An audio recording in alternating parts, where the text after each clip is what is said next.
Welcome to the ArmaniTalks YouTube channel. I'm your host, ArmaniTalks.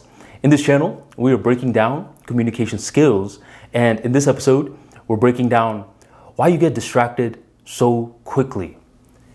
The less that you're able to focus in the communication skills world, the more that your confidence plummets. You don't believe me? Well, imagine this scenario with me. Imagine that you've been preparing for a speech for 3 whole weeks. On speech day, you're ready to go. You're going to be speaking in front of 100 people. As you get called on stage, you begin your speech. Everything is going so smoothly. But 25 seconds in, on the left side of your audience, there's a gentleman who keeps doing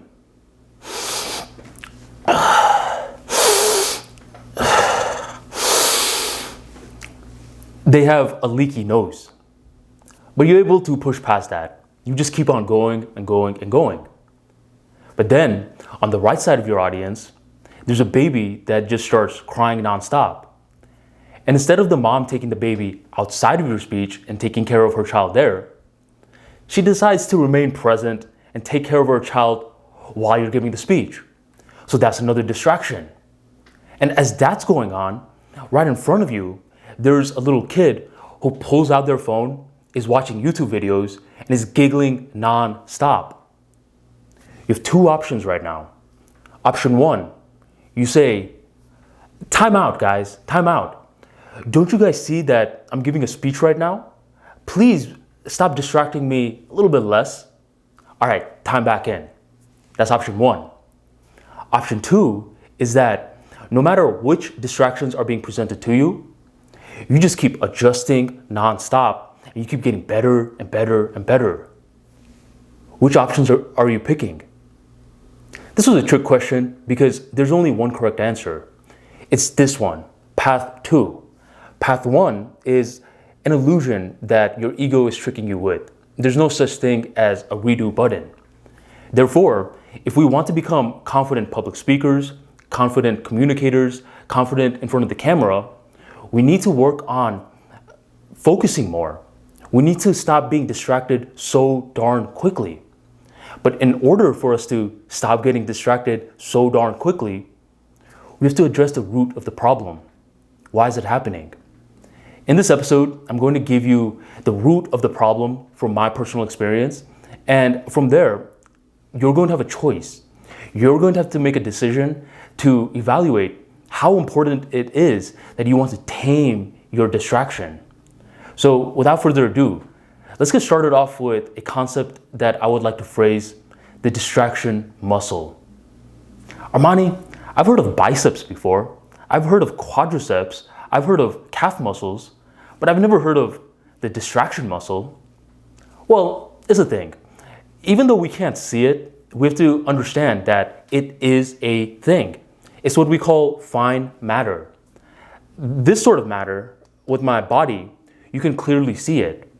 But anything related to the mind is what we call fine matter, and you can't see.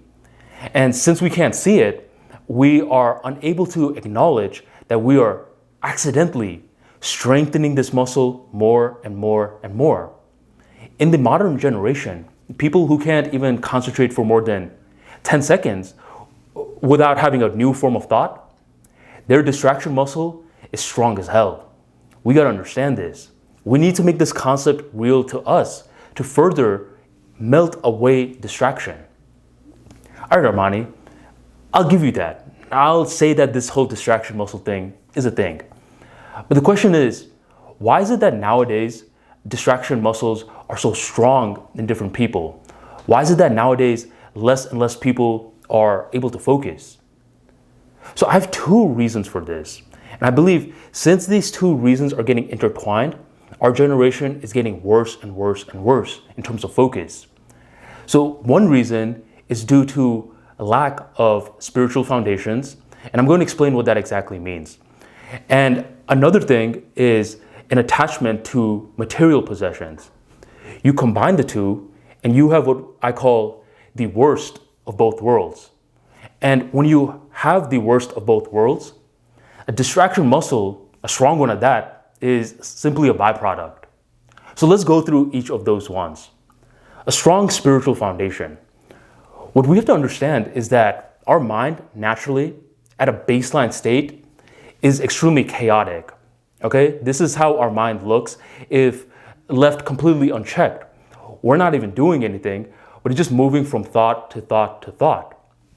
People who understand the mind on a much deeper level understand that in order to control this chaos, they need to plant this chaos on top of a strong foundation.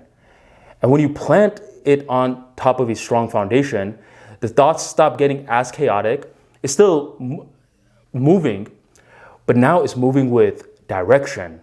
That's how you tame the mind. And when I say someone lacks a spiritual foundation, I just mean that they don't have anything bigger than the mind. They don't have anything bigger than themselves. For certain individuals, a strong level of foundation is religion. For them, for their insights regarding religion, it's able to add a level of structure to this chaotic mind. For other people, it's not necessarily religion, but let's say they're more in the spiritual realm or they're obtaining some sort of big truth. For them, that's their spiritual foundation. For others, it could be something family related that adds their structure, their foundation to their chaotic mind. But when you take that away, which most people with a distracted mind have done, their mind just naturally is like this. It's all chaotic. It's all over the place. And that's why their mind is hard to tame. That's number one. Two is an attachment to material possessions. And what's one of the biggest material possessions out there right now? Technology. Technology can be used for good. Technology can be used to just make the distraction muscle much stronger. One of the newest sayings in regards to our world is that scrolling is the new smoking. And that's highly accurate when you break it down. Why? Because smoking destroys our lungs, and excessive scrolling can destroy our focus, can hurt our mind, and can make our mind go from like this to like this. Why? Well, let's use a little logic right now. Imagine that you're going through your Facebook newsfeed. What do you normally see? 1 second, you're seeing a picture of your coworker's new dog, one content piece. Then you scroll some more and you see one of your college buddies just got married, another content piece. Then you're scrolling some more and you see that one of your friends is throwing a party, another content piece. In this situation, all three of the content pieces were different from one another. And even though it seems small in the material realm, when you take it into the realm of the mind, your mind basically had to go from one thought to a completely different thought to another new thought.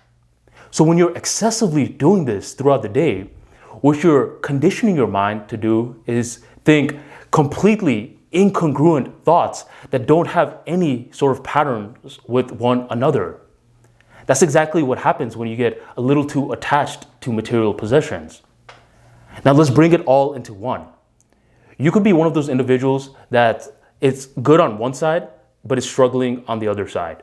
You have a big truth, a life goal, but you just happen to be scrolling a little too much. That's your problem. For other people, you don't necessarily have a problem with scrolling too much. You're not necessarily too obsessed with material possessions, but you don't have any other big goal either. You're just taking it day by day by day. And the worst of them all is when you combine the two. You're the worst of both worlds. That's what I like to call it. In either of these cases, that's why you get distracted so quickly. And all you can do in both of these cases is to find that foundation that your mind can rest upon. And two, just gradually keep melting away your attachment to material possessions.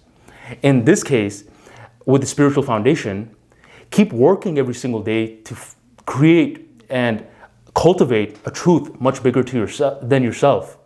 What this is going to do is going to give that chaotic mind a baseline to rest upon, giving you some congruency in regards to your thoughts. And with the material possessions, I'm not saying you can't ever scroll again, but do it a little bit more mindfully. Another strategy that you can do is curate your feed some more so everything isn't so disparate.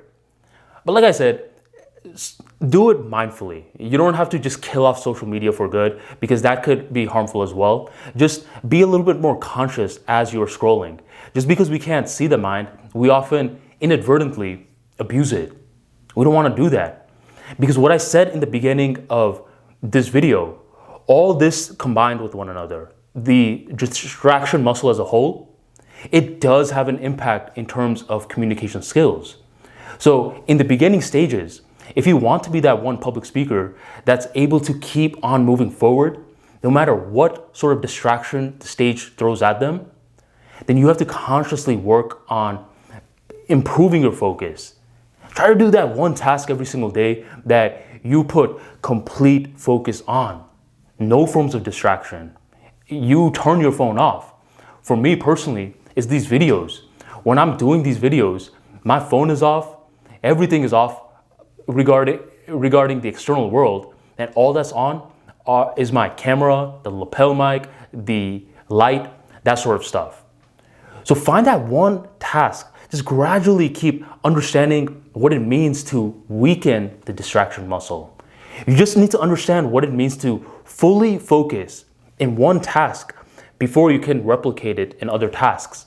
Don't try to weaken the distraction muscle overnight. Just do your best to weaken it over time. And the less energy that you're taking away from it, the more that you're feeding the focus muscle. There's a lot of ancient stories that say that the human, we have two dogs that rest in our heart. There's what we call the hate dog, and then there's what we call the love dog. Oftentimes, we have to become mindful of what we're feeding each dog. Why am I such a hateful person? Because on your day-to-day life, you're judging a lot. You're putting others down a lot. Most of your content pieces are just hating on others. So you're feeding this dog while you're accidentally starving the good dog. So why are you asking, why are you such a hateful person? It's because one dog is big, strong, while the other dog is weak. We could apply the same story in terms of our mindset. Why is the distraction muscle so strong? It's because that's what we're feeding it. We're inadvertently working it out. So let's be a little bit more conscious to redirect the energy into becoming more one-pointed, regarding more focus. And we could do that by understanding the importance of focus, by understanding that the distraction muscle, although we can't see it, is a thing. And when we make it real to us, we have much more fire in us to do something about it. Your ability to focus will determine a lot of different things in context to your life, especially in the world of communication skills. So understand why you get distracted so easily and do something about it. Rewire your mind, because it's only you that is in charge of your mind. Thank you for joining the ArmaniTalks YouTube channel, and I'll catch you on the next episode.